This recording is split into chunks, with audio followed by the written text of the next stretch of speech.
1000 வருஷத்துக்கு முன்னாடி நடந்த ஒரு கொலை. சாதாரண கொலை இல்ல, ஒரு மிகப்பெரிய சாம்ராஜ்யத்தோட பட்டத்து இளவரசன் கொல்லப்பட்டிருக்கான். ஆனா கொன்னது யாருன்னு இன்னைக்கு வரைக்கும் மர்மமா தான் இருக்கு. வாங்க, வரலாற்றின் பக்கங்கள்ல புதைஞ்சு போன அந்த அரச கொலை வழக்க பத்தி நாம இப்ப பார்க்கலாம். முதல்ல அந்த காலத்துக்கு போவோம். சோழ பேரரசு அவங்களோட புகழோட உச்சியில இருந்த நேரம். தங்கம் வைரம்னு செல்வம் கொழிக்குது, சிற்பம் கலை கொண்டாட்டம்னு தேசமே ஜொலிக்குது. ஒரு உண்மையான பொற்காலம் அது. இந்த மாபெரும் சாம்ராஜ்யத்தோட அசைக்க முடியாத சக்தி அவரோட வாரிசுதான். இளம் சிங்கம், போர்க்கள நாயகன், பட்டத்து இளவரசன் ஆதித்த கரிகாலன், சோழ தேசத்தோட அடுத்த சக்கரவர்த்தி. ஆனா அந்த பிரகாசம் ஒரே ராத்திரியில இருண்டு போகுது. யாரும் எதிர்பார்க்காத அந்த அதிர்ச்சிகரமான சம்பவம் நடக்குது. அந்த பட்டத்து இளவரசன் படுகொலை செய்யப்படுகிறார். யார் இந்த ஆதித்த கரிகாலன்? ஒரு இளவரசன் செத்து போனா எதுக்கு ஒரு பெரிய சாம்ராஜ்யமே ஆட்டம் காணணும்? வாங்க, இந்த மர்மத்தோட ஆணிவேரையே தேடி போலாம். சோழ பேரரசுனா சும்மா இல்ல, தென்னிந்தியாவையே ஆண்ட ஒரு மாபெரும் சக்தி. அவங்களோட இராணுவ பலம், கடல் கடந்து செஞ்ச வியாபாரம், அப்புறம் அவங்க கட்டின கோயில்கள், சிற்பங்கள்னு எல்லாமே பிரம்மாண்டம் தான். நம்ம கதை நடக்க போற ஸ்டேஜே இதுதான். இந்த ஸ்டேஜோட ஹீரோ தான் நம்ம ஆதித்த கரிகாலன். சோழ அரியணைக்கு அடுத்த வாரிசு. போன போர்க்காலத்துல எல்லாம் வெற்றியை மட்டுமே பார்த்த மாவீரன். அவரோட லட்சியம் ரொம்ப பெருசு. அந்த பொற்காலத்தோட எதிர்காலமே அவர்தான் எல்லோரும் நம்பினாங்க. ஒரு பேரரசோட எதிர்காலமே அதோட வாரிசோட வாழ்க்கையில தான் இருக்கு. இந்த வரி எவ்வளவு உண்மையானது பாருங்க.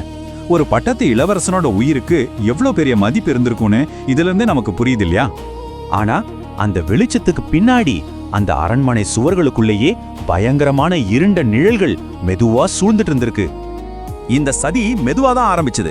முதல்ல அரண்மனைக்குள்ள அங்கங்க கிசுகிசுகள், அப்புறம் இருட்டுல நடந்த ரகசிய சந்திப்புகள், கண்ணுக்கு முன்னாடி நண்பனா தெரிஞ்சவங்களே எதிரியா மாறினாங்க. கடைசியா அந்த பட்டத்து இளவரசனுக்கு எதிரா நேரடி தாக்குதல்.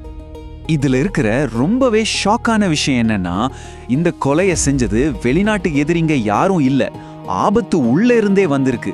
ஆமாங்க, இது ஒரு உள் வீட்டு துரோகம்.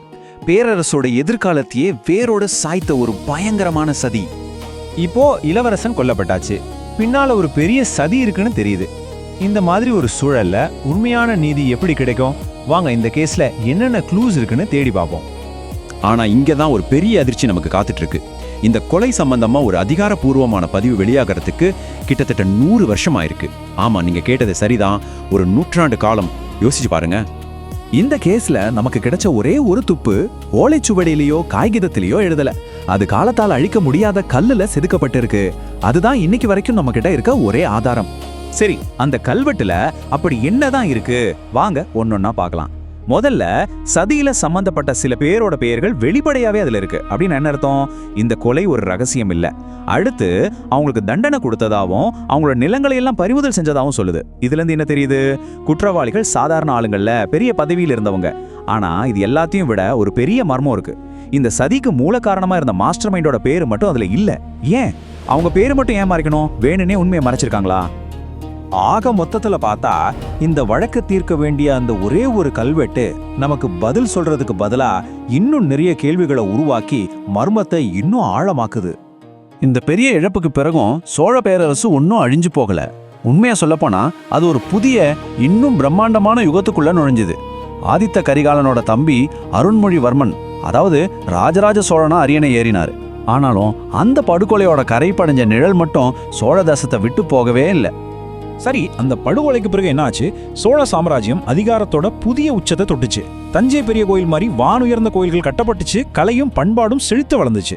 சோழர்களோட பொற்காலம் அதோட உச்சத்தை அடைஞ்சது. ஆனா இவ்ளோ பெரிய சாதனைகளுக்கு நடுவுல அந்த ஒரு கரை மட்டும் அப்படியே இருந்துச்சு. ஆதித்த கரிகாலனோட கொலை வழக்கு ஒருபோதும் அதிகாரப்பூர்வமா தீர்க்கப்படவே இல்லை. 1000 வருஷங்கள் கடந்தும் ஒரு பட்டத்து இளவரசனோட கொலை இன்னைக்கும் வரலாற்றோட மிகப்பெரிய தீர்க்கப்படாத மர்மங்கள்ல ஒன்னா இருக்கு. ஏன் அந்த முழு உண்மையும் யாருக்கும் சொல்லப்படல?